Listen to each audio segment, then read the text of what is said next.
delo, ali to sam napisala u Word dokumentu. U suštini se sve svodi oko te ljudske egzistencije, čak i u jednom trenutku on je rekao kao ja slikam sve ono što jedan čovek može da uradi drugom čoveku i njegove slike su stvarno mračne, ali zapravo ima jednu onako duboku priču i poentu. Naprimjer, ova šarena slika, ovo je samo jedan detalj sa slike, predstavlja kao vreme rata i svega što se tada dešavalo. S obzirom da je on dugo živeo, on je baš dosta toga naslikao i bavio se uglavnom tim nekim društvenim temama. Također se u ovoj galeriji nalazi ceo jedan, kako da kažem, veliki panel sa malim portretima koje isto predstavljaju to vreme rata u bivšoj Jugoslaviji, šta su ljudi jedni drugima radili. A recimo ovo što sam malo pre rekla konkretno da je rekao predstavljam ono što jedan čovek može da uradi drugom je ova slika od malo pre čovek i mrtvo telo koje leži. To je ovo? Da, to je ta slika. I ima još neki koji su u tom maniru.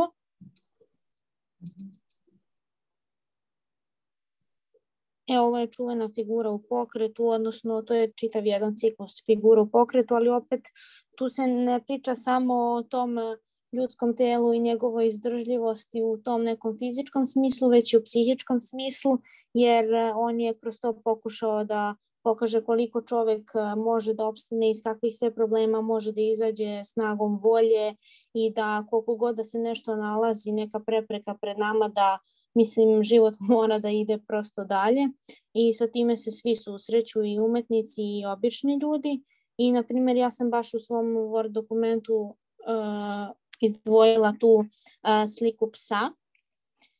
On je često koristio umesto ljudi i neke životinje koje su mogle da iznesu tu kao fizičku snagu. Na primjer, on je koristio pse, koristio je svinje, pa nekad i pacove, zato što su pacovi, kako da kažem, životinje koje su uvek na rubu nekako egzistencije, kao i ljudi koji su na marginama, ali uspeju da se s nekim mrvicama snađu prosto i da prežive u društvu.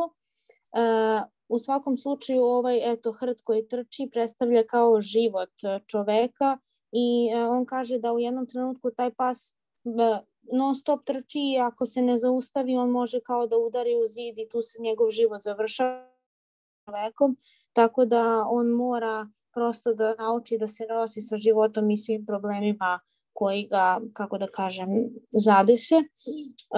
On je koristio i neke, kao što vidite, koordinate, na primjer, i neka ograničenja i to je u stvari taj simbol, odnosno preneseno značenje tih ograničenja i problema koje nas svakodnevno sustižu. I naravno taj pas koji trči je zapravo simbolizuje čoveka i tu neku njegovu unutrašnju snagu i ova slika pas to je iste, kako da kažem, selekcije radova životinje, a takođe se zove i kao varijacija na temu autoportreta. On ovde i sebe predstavlja kroz ovog psa, odnosno neko svoje, kao što sam rekla, unutrašnje stanje, ali svi drugi ljudi mogu sa time da se poistovete.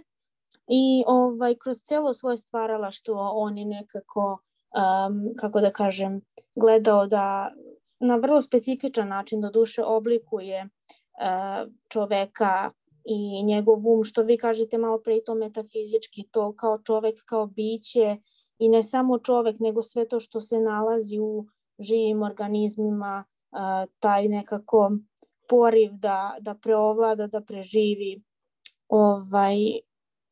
To je sve prikazano kroz cijel njegov ciklus koji je tamo prikazan, odnosno koji je izložen. Mislim, najbolje bi bilo otići prosto na izložbu jer ona ne može da se u nekim delovima objasni, ona mora da se posveti bukvalno od prvog sprata do kraja da bi se shvatila cijela ta priča, jer je svaka slika povezana i sve se to nadograđuje jedno na drugo.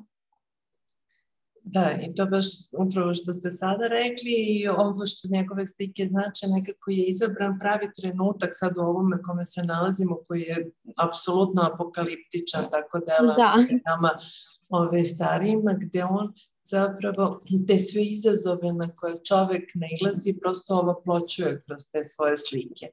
Dakle, ovaj sad trenutak, način na koji se čovek suprotstavlja ili prosto bori sa izazovima kojima nameće stvarnost i realnost, poput sada recimo ove pandemije. U prethodnom periodu to su ratovi, problemi koji postoje, sad je ovo prosto isto jedna vrsta rata, odnosno jednog rata u borbi za očuvanje zdravlja, sa različitim, mislim, izazvalo je zaista, otvorilo ova pandemija je otvorila Pandorinu kutiju gde su se ljudska lica videla u svom obličju onakva kakva jesu u različitim segmentima kroz ove 2-3 godine koliko ovo već traje.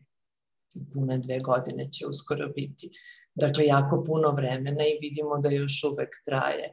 I šta sve čoveka može da snađe, koliko je on otporan i koliko on treba da prođe, koliko snage, izdržljivosti i proračuna treba da on prođe taj zid između, ne znam, normalnog i nenormalnog i tako dalje i da sačuva prosto svoje obličje čoveka onako kako jeste i u fizičkom i u duhovnom izgledu, kako bi on trebao da bude po nekim tim moralnim postulatima.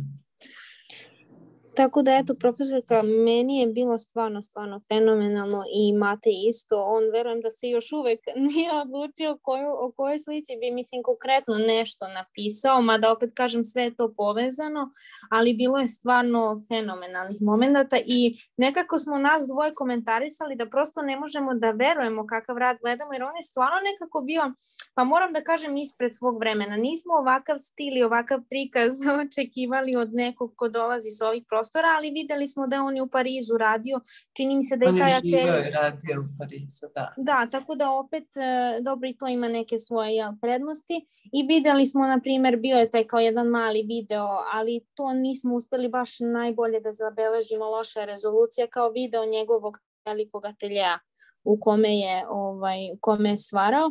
I da, u jednom trenutku je tamo pisalo kao vezano za tu neku osnovnu njegovu biografiju, da su mu uzori bili Goja i tako neki slikari. Mislim, ja sam imala prilike da vidim u Prado muzeju ta Gojina dela i tako te neke stvari, ali on je stvarno poseban. On je baš kako da kažem, detaljno istraživao sve te umetnike i dobio nešto svoje, nešto zaista posebno. Stvarno je, mislim da treba posjetiti ovu izložbu. A što vi kažete, pogotovo sa svim ovim što se dešava, stvarno je... Jeste kao neka proročka prosto. Da. Izložba. Ok.